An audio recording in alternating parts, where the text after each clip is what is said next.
کہ رمضان المبارک کے روزے کے مسائل جو ہم نے عرض کیے تھے اور جو لکھے بھی ہوئے ہیں ہمارے اس پوسٹ میں، جو ہم نے رمضان المبارک کے مسائل کے حوالے سے ایسے غالباً 2 یا 3 سال پہلے ہم نے اس کے اوپر ورک کیا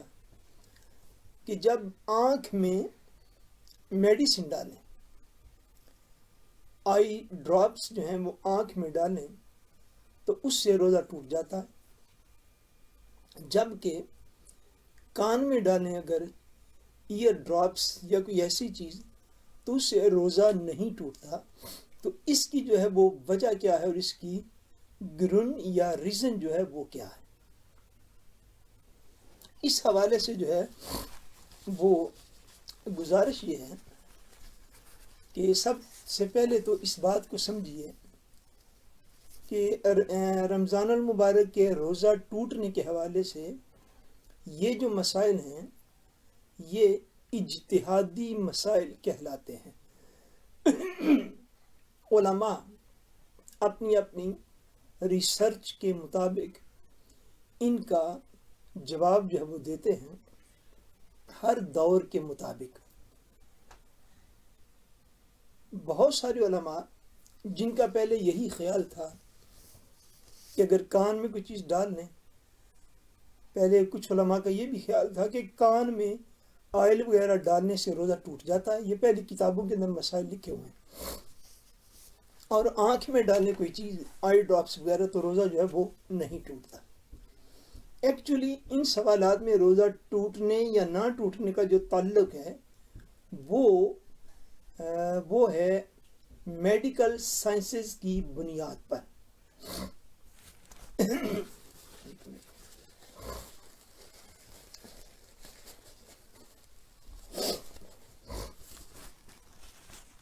میڈیکل سائنسز میں جیسے جیسے ترقی ہوتی ہے،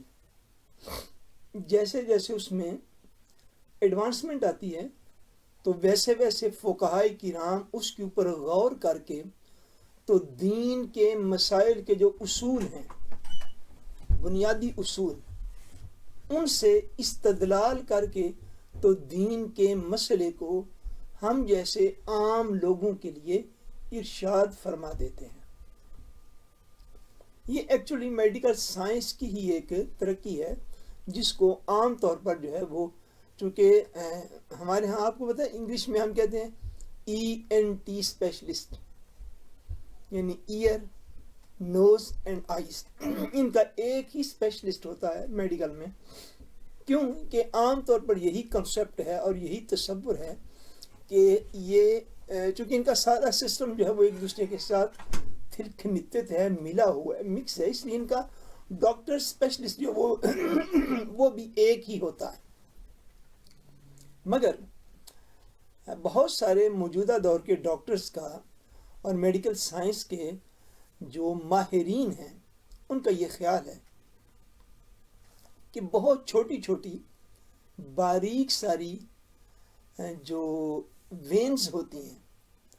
آنکھ کے پیچھے،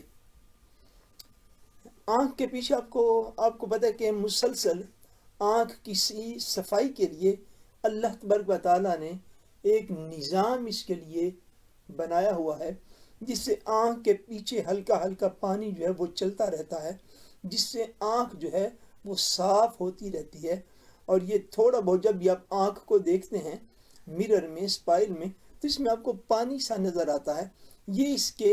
اس کو صاف کرنے کا ایک نظام ہے۔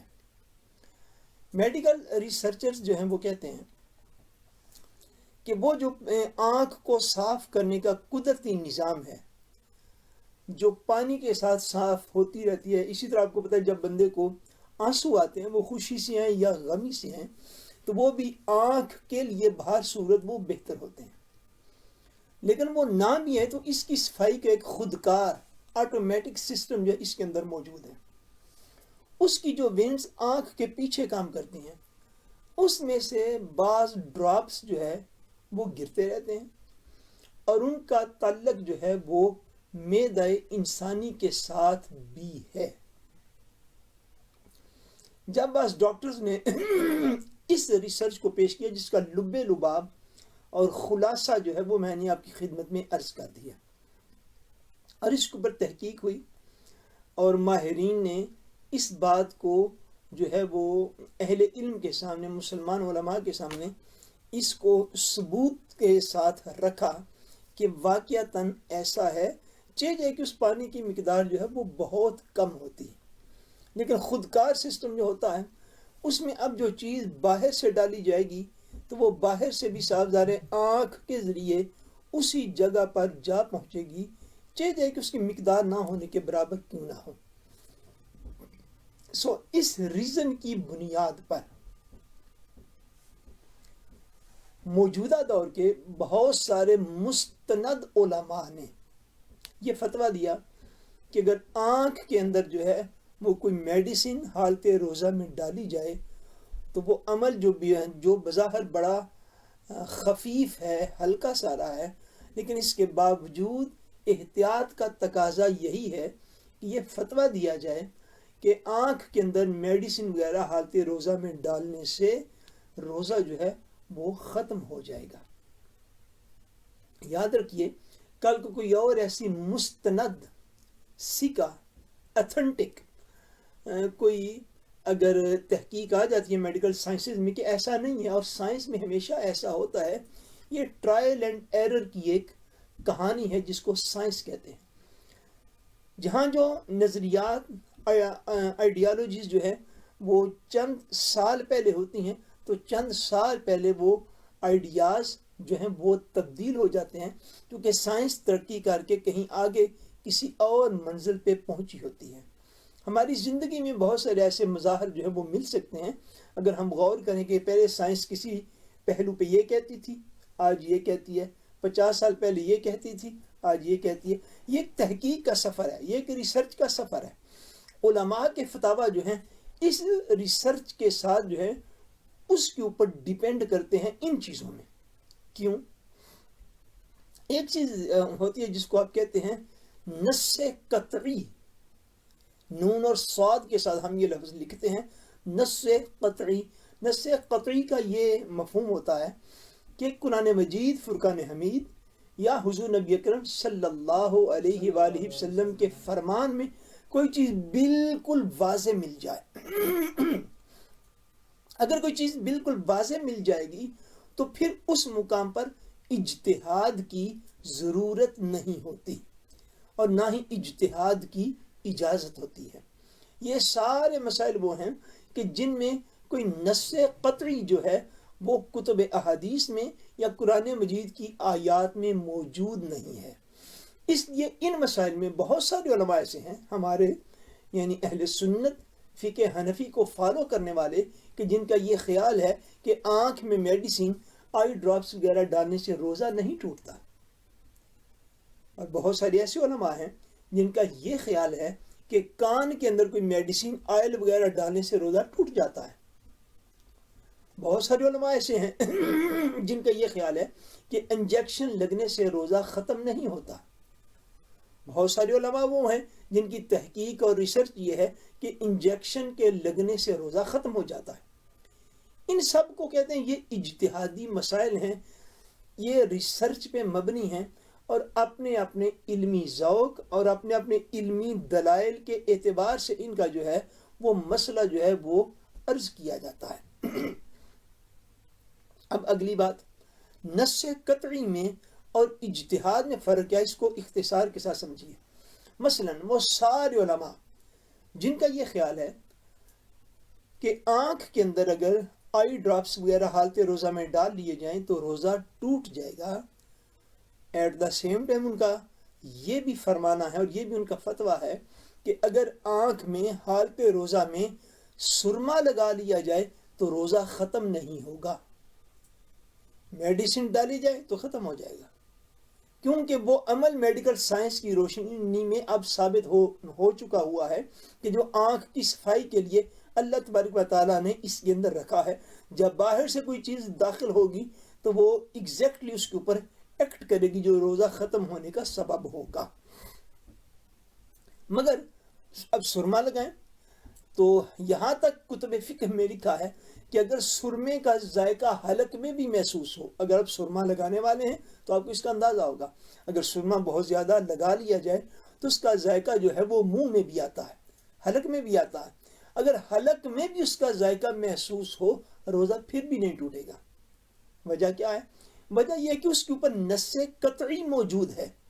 اور وہ نص قطعی کیا ہے کہ حضور نبی اکرم نور مجسم صلی اللہ علیہ وآلہ وسلم نے حالت روزہ میں سرما لگایا ہے۔ سو جب حدیث سے نص قطعی مل گئی، اب اگر سائنسی تحقیق اپنے عروج پر بھی جا پہنچے اور وہ کہے کہ سرمے کا اثر وہاں تک بھی ہوتا ہے، تو اس کے باوجود روزہ ختم نہیں ہوگا، چونکہ اس کے اوپر نص قطعی موجود ہے کہ حضور نبی اکرم صلی اللہ علیہ وسلم نے حالت روزہ میں چونکہ سرما لگایا ہے، اس لیے حالت روزہ میں سرما لگانے سے روزہ نہیں ٹوٹے گا۔ ہاں، علماء کا کہنا یہ ہے کہ احتیاط اس فتوے کے اندر ہے، یعنی روزے کو بچانا، اصل مطمع نظر یہ ہے کہ روزہ بغیر کسی شک و شبہ کے بچا رہے۔ ان علماء کا یہ خیال ہے کہ سرمے کے علاوہ جو بھی چیز آنکھ میں ڈالی جائے گی، چونکہ سرما حدیث رسول سے ثابت ہو گیا، حدیث اتنی واضح ہے کہ وہ نص قطعی کا درجہ رکھتی ہے۔ سو سرما بندہ دن میں 2-3 دفعہ بھی لگا لی حالت روزہ میں، روزہ کا کوئی فرق نہیں پڑے گا۔ سرما کے علاوہ کوئی بھی چیز آنکھ میں ڈالے ایز لائک میڈیسن، تو اس کے ڈالنے سے علماء کے اس گروہ کے مطابق جو ہے وہ روزہ جو ہے وہ ختم ہو جائے گا۔ اور پاکستان میں اس میں ہمارے موجودہ مفتی اعظم پاکستان حضرت علامہ مفتی منیب الرحمن مد ظلہ العالی، ان کا بھی اس کے اوپر یہی فتویٰ ہے۔ اور مفسر قرآن اور مفسر اعظم و محدث اعظم حکیم الامت حضرت علامہ غلام رسول سعیدی رحمۃ اللہ تعالیٰ علیہ، جن کا چند سال پہلے وصال ہوا، ان کا بھی اس کے اوپر یہی فتویٰ ہے۔ دیگر بہت سارے جید علماء کرام نے ڈاکٹرز کے ساتھ رابطہ کر کے ان سے یہ باقاعدہ یہ چیزیں ثبوت کے ساتھ حاصل کر کے تو اس امر کے اوپر فتویٰ دیا۔ ہاں، جو بات میں نے پہلے عرض کی، یہ اجتہادی مسائل ہیں۔ آپ کسی بھی اہل حق، اہل سنت، عالم دین کے فتویٰ پر عمل کریں گے تو انشاءاللہ تبارک و تعالیٰ آپ کا عمل جو ہے وہ درست ہوگا۔ ایک بات اس میں اور بھی ہے دعا سے پہلے، کہ جب علماء کا آپس میں علمی طور پر اختلاف ہو جائے تو پھر آپ کس عالم دین کے فتویٰ پر عمل کریں، اس میں بہت زیادہ ضروری ہے۔ جیسے دیکھیے، ہمیں دیگر آراء جو ہیں وہ بھی ہم نے بحمدللہ پڑھی ہیں، ہم نے ان کو بھی اسٹڈی کیا ہے، ہم ان کو بھی جانتے ہیں، لیکن ہم نے جن علماء کی یہ رائے ہے ان کے دلائل کو بھی پڑھا ہے، اور ہم نے یہ سمجھا ہے کہ ان کی شرعی دلیل جو ہے وہ زیادہ مضبوط ہے۔ آپ کے علم میں ہم نے یہی فتویٰ جو ہے وہ اپنے اس پوسٹ میں بھی جو ہم نے ایک بنائی رمضان کے روزوں کے مسائل کی پوسٹ، اس میں بھی یہی لکھا، بعد میں بیان بھی یہی کیا کہ انجیکشن خواہ وین میں لگے ہاں مسل میں لگے، روزہ جو ہے وہ ٹوٹ جائے گا۔ بہت سارے علماء کا یہ خیال ہے کہ کم از کم مسل میں لگنے سے روزہ نہیں ٹوٹے گا۔ ہم نے ان کے دلائل کو بھی بحمدللہ پڑھا ہے۔ دوسرے علماء کے دلائل کو ہم نے زیادہ قوت اور وزن والا اور قرآن و حدیث کے فکر کے نزدیک سمجھا ہے، اس لیے ہم نے ان کا فتویٰ جو ہے وہ بیان کرتے ہیں اور بیان کرتے رہیں گے۔ اگر کسی اور کی کوئی ان سے اعلیٰ دلیل ہوگی تو پھر ہم انشاءاللہ اس دلیل کو فالو کریں گے۔ اب مسئلہ یہ ہے کہ آپ نے وہ بات بھی سنی، جی میں کئی چیز نو فالو کرنا، یہ اس دور کا سب سے بڑا مسئلہ ہے۔ فالو اپ کرنے کے لیے سب سے بہترین طریقہ یہ ہے کہ آپ اس دین کے عالم کی، اس دین کے خادم کی بات کو فالو کریں کہ جس کے اوپر آپ کو زیادہ یقین ہے کہ یہ بات ماحول کے مطابق نہیں، بندے کی طبیعت کے مطابق نہیں، بلکہ مصطفیٰ کریم کی شریعت کے مطابق کرتا ہے۔ یہ بڈیرے کرنا یہ سامعین کا کام ہے، یہ ناظرین کا کام ہے، یہ عام مسلمانوں کا کام ہے۔ اس لیے میں ہمیشہ یہ امبفالے کرتا ہوں کہ جس دین کے خادم کو آپ پرسنلی طور پر جانتے ہیں، اجتہادی امور میں آپ اس کی رائے کے اوپر عمل کیجئے، جس کی صبح و شام آپ کے سامنے، جس کا دین کی خدمات آپ کے سامنے، اور وہ اس طریقے علم کو جانتا ہے کہ جس کی بنا پر علماء میں اختلاف ہوتے ہیں، اور جب علماء میں مثبت علمی اختلاف ہوتے ہیں اجتہادی، تو ان میں سے کس رائے کو اختیار کرنا زیادہ بہتر ہے۔ اگر کسی کے اوپر آپ کی اتنا تھرو قائم ہے تو پھر اس کی رائے کو فالو کریں، پھر گوگل کو یا اخباری خبروں کو پڑھ کے یا سوشل میڈیا پہ کلپ سن کے ان کو فالو نہ کیجئے کہ جن لوگوں کو آپ کسی بھی طور پر سوائے میڈیا کے ان کو جاننے کا کوئی سورس آپ کے پاس موجود نہیں ہے۔ بہر صورت آخری اور حتمی اور فائنل بات یہ ہے، دیکھیے میں نے شروع میں کہا تھا کہ آپ کو، مجھے نہیں پتا آپ کو میرے پڑھانے سے آپ کو کوئی برکت ملتی ہے کہ نہیں، پر آپ کو پڑھانے سے مجھے بڑی برکت ملتی ہے کہ آپ کے ساتھ میں نے دین کی بات کرنی شروع کی تو اب بے شک آپ 4 گھنٹے بھی مجھ سے سن لیں تو انشاءاللہ تعالیٰ طبیعت ٹھیک ہو گئی ہے۔ آپ لوگوں کے ساتھ جو ہے یہ آپ کو پڑھانے کی یہ مجھ کو یہ برکت ضرور حاصل ہے۔ اچھا، یہ بات، یہ اجتہادی مسائل، ان میں اختلاف پہلے بھی رہا ہے، آج بھی ہے، آئندہ بھی ہونا ہے،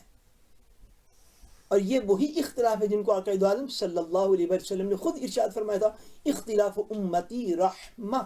حضور نے فرمایا میری امت کا اختلاف جو ہے وہ امت کے لیے رحمت ہے۔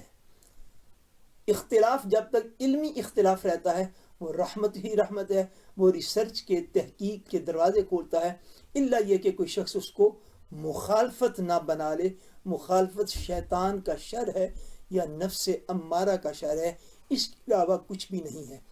ہمارے نزدیک ان علماء کے دلائل زیادہ معتبر ہیں، میں پھر سے آپ کو عرض کر دیتا ہوں، جن کا یہ فتویٰ ہے کہ آنکھ کے اندر میڈیسن ڈالنے سے روزہ ٹوٹ جاتا ہے۔ اب پہلی کتب فقہ میں، فقہ حنفی جو ہے اس کی کتب میں یہ لکھا ہوا ہے کہ کان میں تیل ڈالنے سے بھی ٹوٹ جاتا ہے۔ اب علماء کی ریسرچ یہ ہے، ڈاکٹرز کی علم کو ساتھ ملاتے ہوئے، کہ کان کے اور معدے کے درمیان کوئی چھوٹی سی بھی باریک وین ایسی نہیں ہے کہ کان کے اندر کوئی چیز ڈالی جائے تو وہ ڈائریکٹ معدے کے اندر جا اترے۔ اس لیے اب علماء یہ فتویٰ دیتے ہیں، وہی علماء جو زندگی کے پہلے حصے میں یہ مسئلے بیان کرتے تھے کہ کان میں آئل وغیرہ ڈالنے سے روزہ ٹوٹ جائے گا، وہ کہتے ہیں کہ نہیں ٹوٹے گا۔ کیوں؟ کہ یہ علم ایکچولی کنیکٹڈ ہے میڈیکل سائنسز کے ساتھ۔ جیسے جیسے میڈیکل سائنسز ترقی کرتی رہیں گی، دین کا اصول جو ہے اس کی بنیاد پر اس کو پرکھا جائے گا۔ اگر وہ ثابت شدہ حقیقت ہوگی تو اس کو مانا جائے گا، اس کو اس بنا پہ ریجیکٹ نہیں کیا جائے گا کہ اس کو ڈاکٹرز کہتے ہیں، کیونکہ یہ فیلڈ ہی ڈاکٹرز کا ہے۔ اہل علم تو رہنمائی کریں گے کہ قرآن و سنت کے یہ اصول ہیں، اب سائنس اس حوالے سے یہ کہتی ہے تو اب حکم یہ ہے۔ اور میں نے عرض کیا اجتہاد کی ضرورت صرف اس وقت ہے جب قرآن و سنت میں اس کی کوئی نص جو ہے وہ موجود نہ ہو۔ آئی ہوپ کہ آپ لوگ جو ہے اس کو ضرور انڈرسٹینڈ جو ہے آپ نے کیا ہوگا، آپ نے سمجھا ہوگا۔ اللہ تبارک و تعالیٰ آپ کا، میرا، ہم سب کا خاتمہ بالایمان فرمائے۔